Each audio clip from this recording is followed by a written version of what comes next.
મેન્ડલે જે બી સંશોધન કર્યા 7 વર્ષ સુધી જે બી પ્રયોગો કર્યા અને સંશોધનના આધારે જે બી પરિણામો જે બી નિયમો રજૂ કર્યા તે પરિણામો અથવા નિયમોનું પ્રકાશન કર્યું અને આ પ્રકાશન લોકો સુધી પહોંચી શક્યું નહીં। 1865થી લઈને 19 સુધી એના સંશોધનથી લોકો અજાણ હતા। કેમ અજાણ હતા?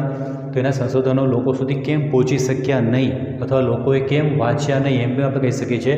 તો ભાઈ એમ કે ભાઈ પહેલું તો એ સમયમાં સંચાર વ્યવહાર આજની જેમ સરળ નહોતો।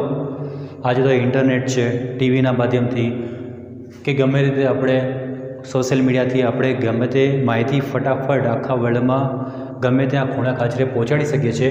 પણ એ વખતે આવી કોઈ ઇન્ટરનેટની સુવિધા નહોતી। સંચાર વ્યવહાર જે હતો થોડો સરળ નહોતો અને એટલા માટે તેમનું જે કાર્ય છે તે કાર્યથી મોટાભાગના લોકો આટલા લાંબા સમય સુધી અજાણ રહ્યા।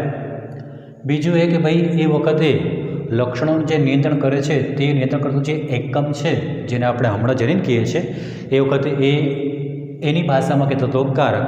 તો કારક એવા એકમો છે કે જે લક્ષણોનું નિયંત્રણ કરે છે, સ્થાયી લક્ષણોનું નિયંત્રણ કરે છે અને આવા જે કારકો છે કે જે અલગ અલગ લક્ષણ માટેના નિયંત્રણ કરે છે તે કારકો એક સાથે રહેશે પણ એકબીજામાં ભળવાન નથી, સંમિશ્રણ પામતા નથી તેવું એનું માનવાનું હતું।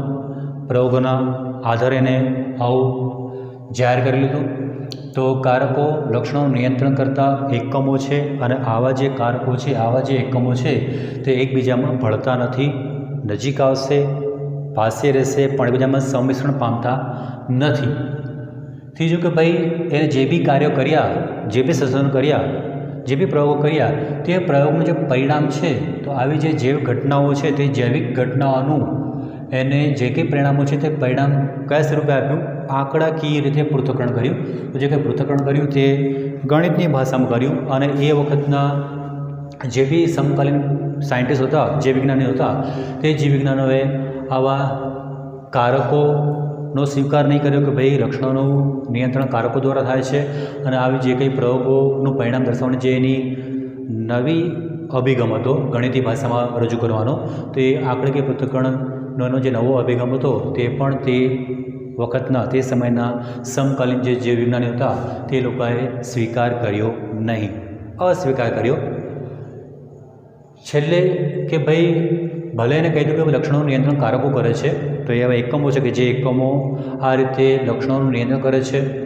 ભાઈ કહે છે કે હવે આ જે કારકો છે કે જે કારકો લક્ષણોનું નિયંત્રણ કરે છે તે કારકો ખરેખર ક્યાં આવેલા છે?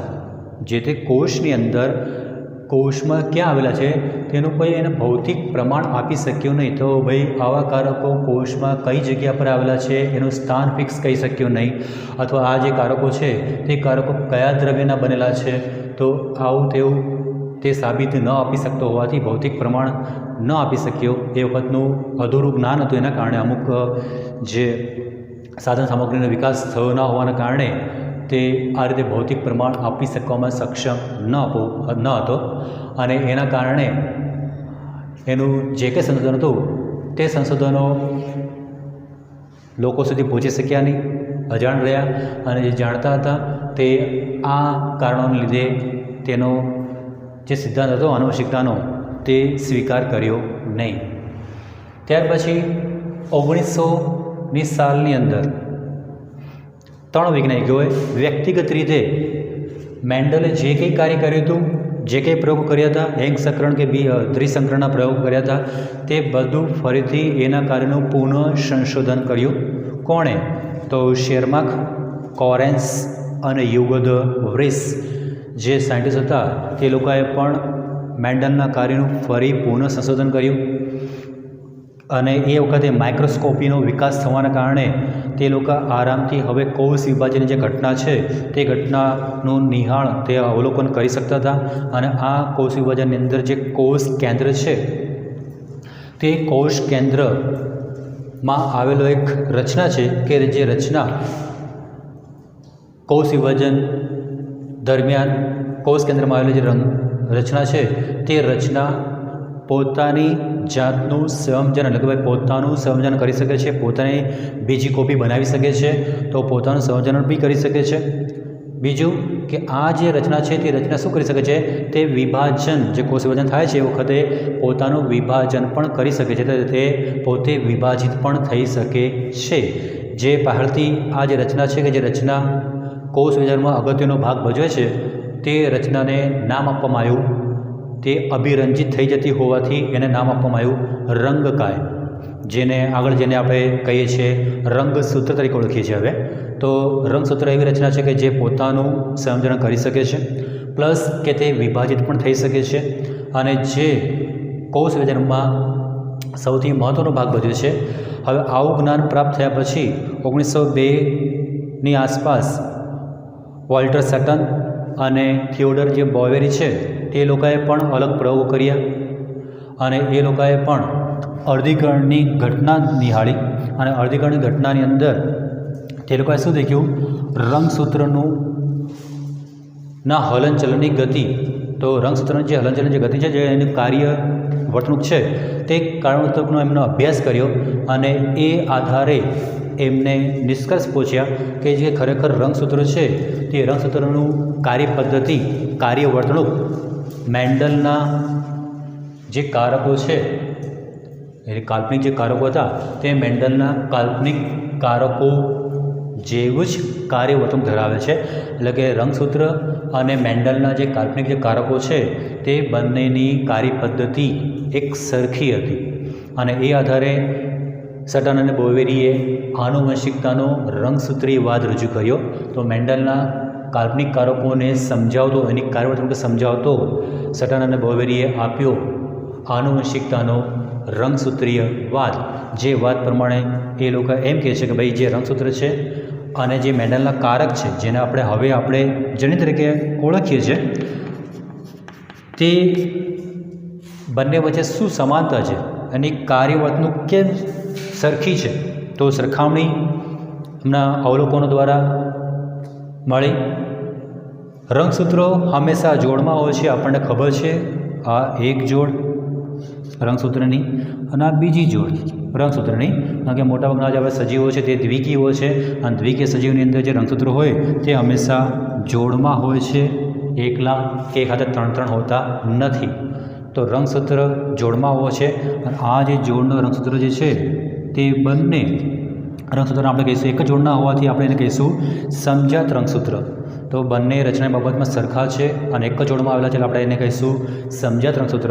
તો આ બે પણ એક જોડ બનાવી છે અને આ જોડમાંના બંને રંગસૂત્રો રચનાની બાબતમાં સરખા છે, એટલા માટે આપણે આને પણ કહી શકીએ સમજાત રંગસૂત્ર કહી શકીએ છીએ, બધાને કહી શકીએ જોડમાં આવેલા દરેક રંગસૂત્રને આપણે સમજાત રંગસૂત્ર કહીશું।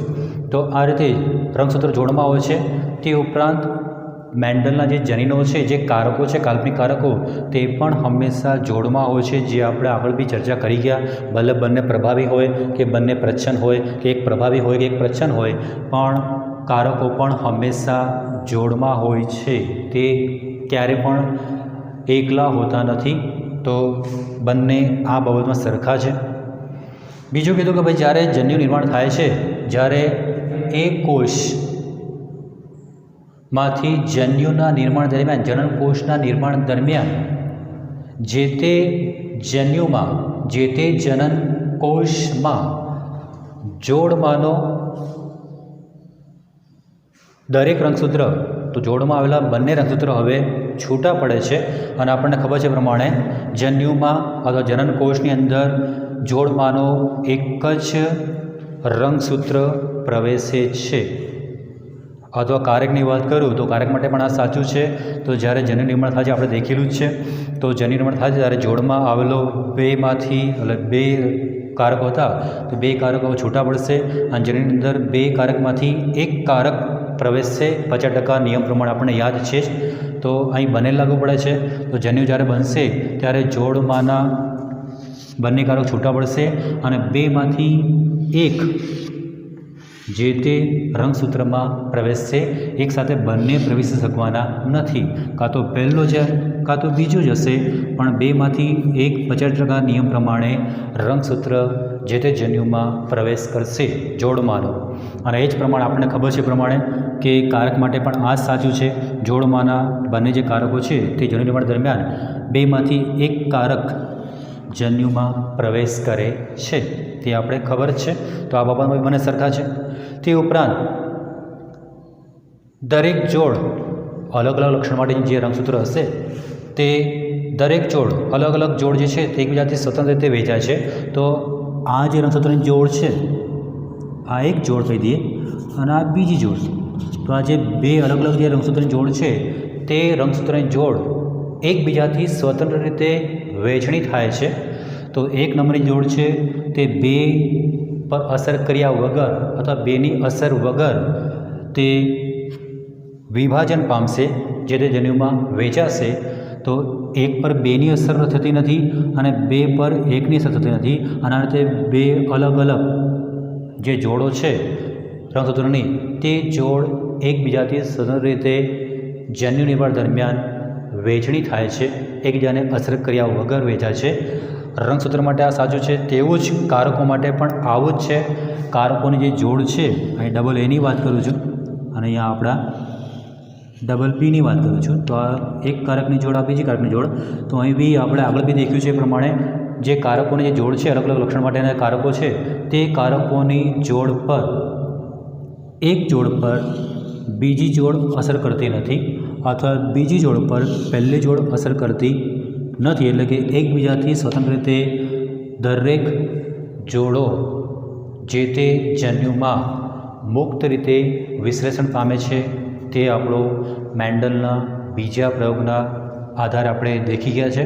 તો મુક્ત વહેંચણી જે નિયમ છે, મેન્ડલના બીજો જે પ્રયોગ કર્યો હતો આપણે દ્વિસંકરણનો, તેનો નિયમ આપણને યાદ હશે જ. તો કારકો માટે, રંગસૂત્ર માટે, બંને માટે આ સાચું પડે છે. અને આ આધાર કહી શકીએ કે રંગસૂત્રનું જે હલનચલન છે, જે ગતિવિધિ છે, તે ગતિવિધિ ખરેખર કારકોની પણ છે. એટલે આમ દેખવા જઈએ તો જે રંગસૂત્ર વેચાશે, અલગ અલગ જન્યુમાં પ્રવેશ કરશે, તો એની હાથે જ કારક પણ વેચાશે, કારણ કે રંગસૂત્ર પર જ કારક આવેલો હોય છે. તો રંગસૂત્ર જ્યાં જશે તેની હાથે હાથે કારક પણ જશે. અને જો રંગસૂત્ર બીજાથી છૂટો પડશે તો કારક પણ એની બીજી જોડથી છૂટો પડશે, અલગ પડશે. તો આ રીતે રંગસૂત્ર અને કારક, મેન્ડલના કાલ્પનિક કારકો અથવા જનીનો, તે બંને વચ્ચે આ કાર્યવર્તણૂકની સરખામણી છે. તો આ સમાનતાના આધારે મેન્ડલના કાલ્પનિક કારકોને સટન અને બોવેરીએ રંગસૂત્રની હલનચલન ગતિ દ્વારા સમજાવ્યા કે કઈ રીતે ખરેખર એક સાથે જાય છે કારકો, ક્યારે અલગ પડે છે, ક્યારે જ્યાંથી મુક્ત રીતે વિશ્લેષણ પામે છે, તે રંગસૂત્રીય વાત સ્વરૂપે એને સમજાવવામાં દેખીએ કે ખરેખર અહીં રંગસૂત્રો કઈ રીતે મુક્ત રીતે વિશ્લેષણ પામે છે એ ચર્ચા કરીએ. તો આપણો આ એક સિમ્પલ કોર્સ છે, જે બહુ વિભાજનનો ભાગ નથી લીધો. હમણાં તે પોતાની આંતરાવસ્થામાં છે. હવે આંતરાવસ્થામાં આપણને ખબર છે પેલો જીવન તબક્કો આવે, પછી એસ તબક્કો આવશે, જે અહીં આપણે નથી દર્શાવ્યું, પછી G2 આવે. જીવનમાં તમને દેખાય ભાઈ આપણો જે કોર્સ છે તેમાં 4 રંગસૂત્રો છે, એટલે 2 જોડ છે. ઓકે, આ એક જોડ અને આ બીજી જોડ, બરાબર. હવે G2 તબક્કા સુધી પહોંચશે ત્યાર સુધી આપણા જે કંઈ રંગસૂત્રો છે તે બેવડાઈ જશે. એટલે કે ભાઈ જે ક્રોમેટિન જે દ્રવ્ય છે તે બેવડાય છે. રંગસૂત્રની સંખ્યા તો એટલી ને એટલી રહેવાની છે. તો આપણું જે જનીન દ્રવ્ય છે તે બેવડાય છે, આપણને ખબર છે એ પ્રમાણે. તો એક જ સૂત્રમાંથી ડબલ સૂત્રવાળો થઈ ગયો અને જે બંને સૂત્રો છે તે બીજા હાથે સેન્ટ્રોમેર સાથે જોડાયેલા છે સેન્ટ્રોમેરથી. તો આપણું રંગસૂત્ર સેન્ટ્રોમેર આ રહ્યું. તો આ આપણે સેન્ટ્રોમેર તમને દેખાતું હશે કદાચ. સેન્ટ્રોમિયર આપણને ખબર જ છે. તો આ રીતે G2 અવસ્થા સુધી પહોંચશે ત્યાર સુધી એસ તબક્કા માટે ખબર છે જનીન દ્રવ્ય જે છે આપણો જે DNA છે તે બેવડાય છે, ક્રોમેટિન જે દ્રવ્ય છે તે બેવડાય છે. 2C વાળું હોય તો G2 સુધી પહોંચશે. એસ તબક્કાના અંતે 2C ક્રોમેટિન જે છે તે 4Cમાં રૂપાંતર પામે છે. એટલે જે કંઈ દ્રવ્ય છે જનીન દ્રવ્ય તે બેવડાય છે અને એના આધારે આપણને 2 જોડ જ રંગસૂત્રો છે, 2ના કંઈ 4 જોડ કરવા નથી ભૂલથી. રંગસૂત્રની સંખ્યા તો એટલી જ રહેશે, ફક્ત જે ક્રોમેટિન જે છે તે બેવડાય છે, DNA ડબલ થાય છે, રંગસૂત્ર ડબલ થવાના નથી. રંગસૂત્ર આપણી પાસે આ 1, આ 2, આ 3 અને 4 જ છે. એ પ્રમાણે આ 1, આ 2, આ 3 અને આ 4 જ છે. તો આ રીતે ભાઈ 4 રંગસૂત્રો જ છે.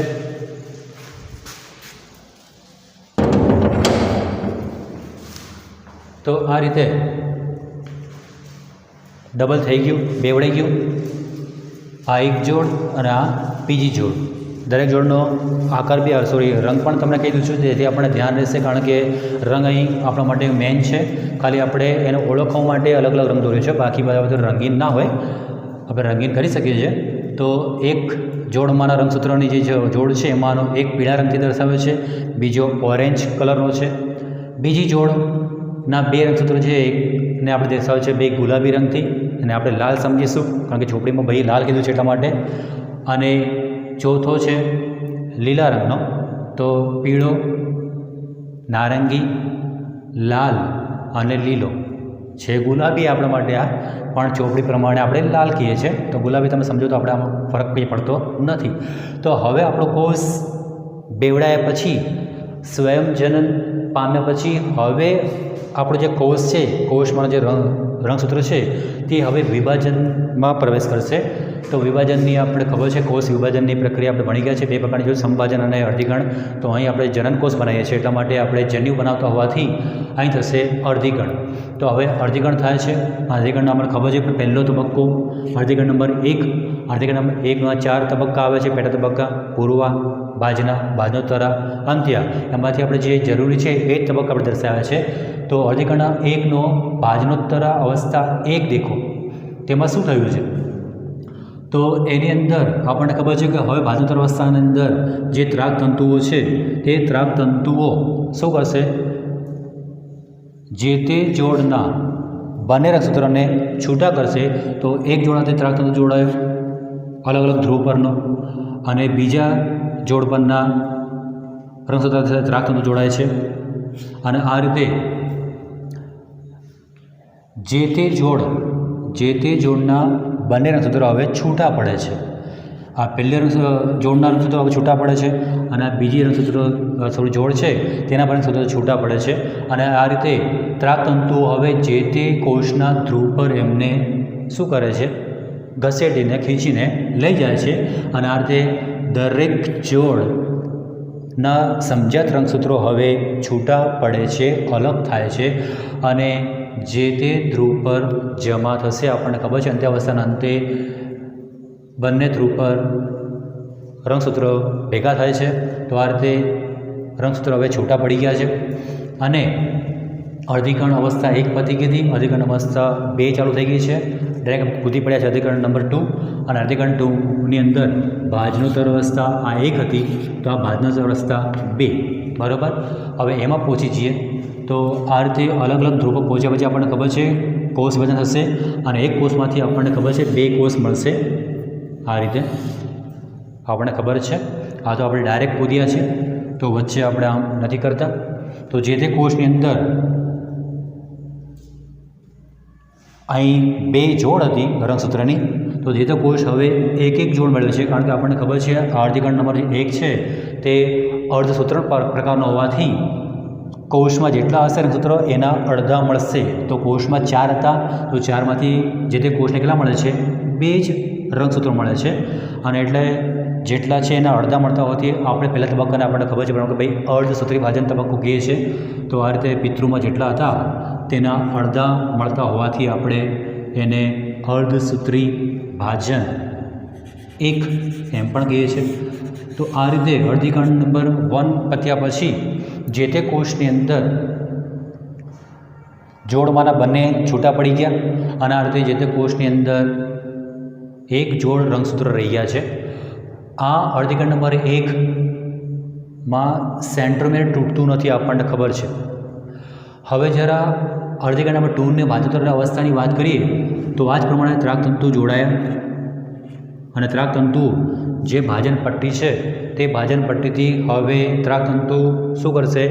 સેન્ટ્રોમેરથી ઉપરવાળા ત્રાકતંતુ આને ઉપર તરફ ખીચશે, નીચેવાળા ત્રાકતંતુ એને નીચે તરફ ખીચશે. એટલે ત્રાકતંતુ ખરેખર એની સાઇઝ ઘટે છે, આપણને ખબર છે. અને તંતુ સંકોચાય છે. તો જેના કારણે સેન્ટ્રોમિયર જે છે તે તૂટે છે, આપણને ખબર જ છે. સેન્ટ્રોમિયર તૂટશે એટલે એક સૂત્ર એક ઉપર તરફ જશે અને બીજું એક સૂત્ર નીચે તરફ, અને એવું આનાથી થશે. સેન્ટ્રોમિયર તૂટશે વચ્ચેથી અને એક સૂત્ર ઉપર તરફ અને બીજું એક સૂત્ર વિરુદ્ધ ધ્રુવ પર ખસે છે. અને આ રીતે આપણે દેખાડ્યું છે પ્રમાણે એક આ પહેલું અહીં આવી ગયું, બીજું અહીં આવી ગયું. તો આ રીતે ભાઈ દરેક ધ્રુવ પર સેન્ટ્રોમિયર તૂટવાના કારણે સરખી સંખ્યામાં રંગસૂત્ર ભેગા થાય છે. તો આ રીતે ભાજનોત્સવ અવસ્થા 2 હતી, વિભાજન શરૂ થઈ ગયું હતું અને અંત્યાવસ્થાના અંત સુધી આવશો તો આપણને દરેક ધ્રુવ પર રંગસૂત્ર જેટલા પિતૃમાં હતા, કેટલા હતા રંગસૂત્ર 2, તો અહીં પણ દરેક ધ્રુવ પર આપણને 2 રંગસૂત્ર જોવા મળશે. અને આ રીતે અંત્યાવસ્થા 2 ના અંતે કોષ રસનું વિભાજન થશે અને આપણને ખબર છે કોષ રસનું વિભાજન થાય એટલે હવે આપણું એક જે કોષ છે તે 2 કોષમાં વિભાજન થશે અને કોષ વિભાજનની પ્રક્રિયા પૂરી થશે. અને આ રીતે એક કોષની અંદર રંગસૂત્ર અને આ બીજામાં આ એક કોષમાંથી 2 જન્યુ બન્યા. એ જ પ્રકારે જેવી ચર્ચા અહીં કરી તેવી ચર્ચા આને પણ કોષ મળ્યા છે. ભાજનોત્સવ અવસ્થા 2 એક કોષમાંથી 2 કોષ મળ્યા હતા. જેવી ચર્ચા આપણે આના માટે કરી છે એવી જ ચર્ચા આના માટે, બીજું કશું જ નવું નથી. તો ત્રાકતંતુ સેન્ટ્રોમિયર તૂટશે અને તૂટશે એટલે અલગ અલગ ધ્રુવ પર એક જ સૂત્રો જમા થશે. ત્યાર પછી કોષ રસનું વિભાજન થશે અને એક કોષમાંથી 2 નવા કોષ મળશે. અને આ રીતે આ 2 નવા કોષ મળ્યા તે આપણા માટે ખબર છે જનન કોષ છે. અને આ રીતે પ્રવેશ કર્યો તો એક કોષ અને એક કોષમાંથી આપણને ખબર છે પ્રમાણે ભાઈ 1, 2, 3 અને 4 જનન કોષો મળ્યા આપણને ખબર છે. તો આવું આપણે અંડકોષની આપણે શુક્રકોષ જનનીની વાત કરીએ ત્યાં પણ આવું કરેલું છે. તો અહીં અર્ધીકણ એકની જો વાત કરીએ તો આપણે 4 જનન તો બની નાખ્યા. હવે જરા ખાસ કરીને કલર પકડજો. શું પકડજો ભાઈ? હવે ખાલી કલર પકડજો. પીળો, ગુલાબી, ઓરેન્જ, લીલો. ગુલાબીને હું ગુલાબી જ કહું છું, ચોપડીવાળા જે લાલ કહેતો નથી હમણાં. તો હવે ભાજન પટ્ટીથી આ લોકો છૂટા ના પડે, રેખિત સ્વરૂપે જ હાથે હાથે રહે, ક્રોસ ના થાય તો આપણને આ એક સાથે જશે, આ એક સાથે જશે અને દરેક કોષની અંદર અધિકરણ 2ની અંદર ભાજન અવસ્થામાં આ રીતનું મળશે. અને આ રીતે આગળ દેખ્યું પ્રમાણે ફરીથી વિભાજન સેન્ટ્રોમિયર તૂટશે અને આ રીતે આપણને છેલ્લે અર્ધીકરણ 2ના અંતે જનન કોષો જરા દેખો ધ્યાનથી. તો પીળા સાથે ગુલાબી છે, પીળા સાથે ગુલાબી છે, ઓરેન્જ સાથે લીલો છે, ઓરેન્જ સાથે લીલો છે. એટલે અહીં જે રંગસૂત્રો હતા ભાજન પટ્ટી પર તે રંગસૂત્રો સાથે સાથે રહેશે, રેખિત અવસ્થામાં જ વિભાજન પામે છે, ઉલટ પલટ થતા નથી, ક્રોસ થતા નથી. આ પહેલી શક્યતા દ્વારા આપણને આ પ્રકારના જન્યુ મળ્યા જેમાં રંગસૂત્રો એઝ ઇટ ઇઝ જેમ છે એમ જ વિભાજન પામે છે, પોતાનું જગ્યા બદલતા નથી. હલનચલન પામે છે પણ જગ્યા બદલતા નથી અને જે તે જોડ એક સાથે રહેશે. આ પહેલી શક્યતા.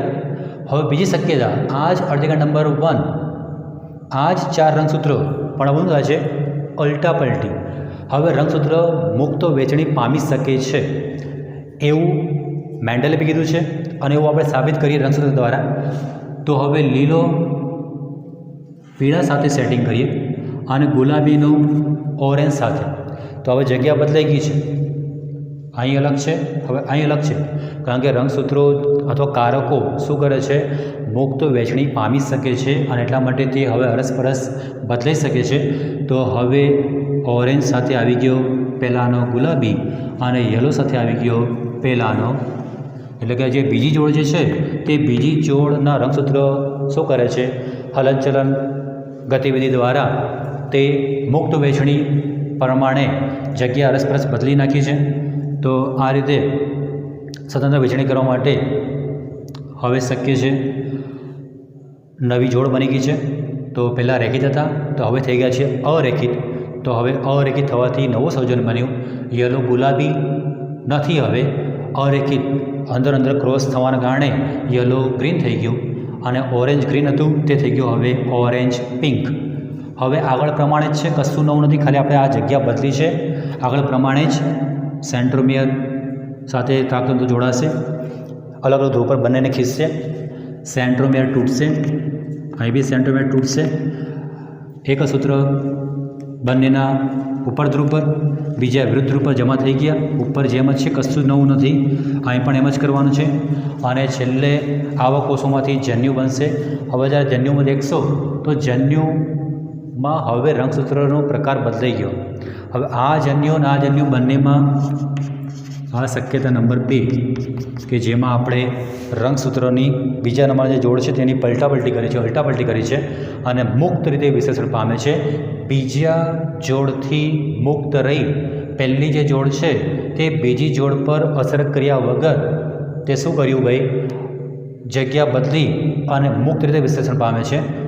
અને આ રીતે પહેલાં યલો હાથે ગુલાબી હતો તો હવે આવી ગયો યલો હાથે ગ્રીન.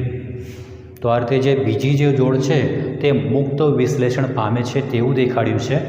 એ જ પ્રમાણે તમે દેખી શકો છો, યલો હાથે પિંક હતું તો યલો હાથે આવી ગયું ગ્રીન.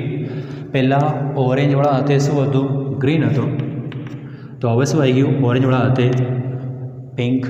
તો અહીં જે બીજી જોડ છે રંગસૂત્રની તે પહેલી જોડ કરતાં મુક્ત રીતે સ્વતંત્ર રીતે જન્યુ કોષોમાં વહેંચાય છે. તો આ પણ શક્યતા છે. તો આ રીતે રંગસૂત્રો જો વહેંચાતા હોય આ રીતે મુક્ત રીતે, તો એના પર આવેલા જે કારકો છે તે પણ આ જ પ્રમાણે મુક્ત રીતે વિશ્લેષણ પામે છે. આ ને આ જ પ્રમાણે બીજી જોડ જે છે તે એકબીજામાં વિશ્લેષણ ન પામે તો શું થશે, એ વાળા સાથે બી વાળો કારક આવશે, સ્મોલ એ વાળા સાથે સ્મોલ બી વાળો કારક આવશે. તો એ વાળા સાથે બી વાળો કારક જ આવે છે, એક સાથે જ રહે છે. કારકો મુક્ત રીતે વિશ્લેષણ પામતા નથી. સ્મોલ એ વાળા સાથે સ્મોલ બી વાળો આવે છે, સ્મોલ એ સ્મોલ બી, કારણ કે ઓરેન્જ સાથે લીલો જ છે, પીળા હાથે ગુલાબી છે, તો કારક પણ એની ઉપર જ હોવાથી આપણે ખબર છે કારકો પણ એક સાથે ઉતરી આવશે. પણ હવે જરા આની વાત કરીએ તો યલો હાથે હવે ગ્રીન આવે છે અને ગ્રીન પર શું છે, સ્મોલ બી, તો કેપિટલ એ અને સામે આવશે સ્મોલ બી. અહીં ઓરેન્જ પર સ્મોલ એ છે કારક, તો સામે ઊંધું થઈ ગયું, સોરી, કેપિટલ બી હતું. તો પિંક પર આવે છે કેપિટલ બી. તો અહીં ઓરેન્જ પર સ્મોલ એ છે તો સામે આવી ગયો કેપિટલ બી વાળો રંગસૂત્ર, જે અહીં હતો સ્મોલ બી વાળો ગ્રીન વાળો હતો. તો આ રીતે ભાઈ રંગસૂત્ર જો મુક્ત વહેંચણી પામતા હોય તો એની હાથે હાથે એના પર જે આવેલા કારકો છે તે પણ ઓટોમેટિકલી મુક્ત રીતે વિશ્લેષણ પામી શકે છે. તો તમે આ રીતે કારક લખીને પણ મુક્ત વિશ્લેષણ રંગસૂત્ર પર કારક હોવાથી સમજાઈ શકાય છે. તો આ રીતે એક જ જનીનના બે કારકો સમજાત રંગસૂત્ર જે એક જ જોડના હોવા જોઈએ તે સમજાત રંગસૂત્રના સમજાત સ્થાને હોય છે. તો એક કારક ઉપરની ભુજામાં હોય તો બીજું કારક પણ તે જ સમજાત રંગસૂત્રના તે જ ભુજા પર, ઉપરની ભુજા પર જે તે સ્થાન પર સરખા સ્થાને હોવા જોઈએ બંને. એક કારક ઉપરની ભુજામાં આ સ્થાને હોય, બીજો નીચેના સ્થાને હોય, તેને સમજાત સ્થાન કહેવાશે નહીં. ઓકે, તો બંને કારકો હંમેશા સમજાત રંગસૂત્રના સમજાત સ્થાને હોય, સરખા સ્થાને હોય. એક ઉપર હોય તો બીજો પણ ઉપર જ હોવો જોઈએ, નીચે અથવા સાઈડમાં અથવા વચ્ચે ચાલે નહીં. એ તો અહીં પણ આપણે દેખાડ્યું. સપોઝ પર હું બીજો કોઈક લક્ષણ માટે કારક લખું છું, જનીનની જોડ લખું છું, તો સ્મોલ બી જો આ સ્થાને હોય, સ્મોલ બી આ સ્થાને હોય તો એનો જે બીજો જે જોડનો કારક છે તે પણ એ જ સમજાત રંગસૂત્રના સમજાત સ્થાને હોવો જોઈએ, ના ઉપર ના નીચે, સરખા સ્થાને. તો આ રીતે રંગસૂત્રની ગતિ દ્વારા, રંગસૂત્રના મુક્ત વિશ્લેષણ દ્વારા કારકોનું મુક્ત વિશ્લેષણ શક્ય બને છે. તો કારકોના મુક્ત વિશ્લેષણ માટે જવાબદાર છે રંગસૂત્રની ગતિ અથવા રંગસૂત્રનું હલનચલન. તો રંગસૂત્ર જવાબદાર છે કારકોના મુક્ત વિશ્લેષણ માટે.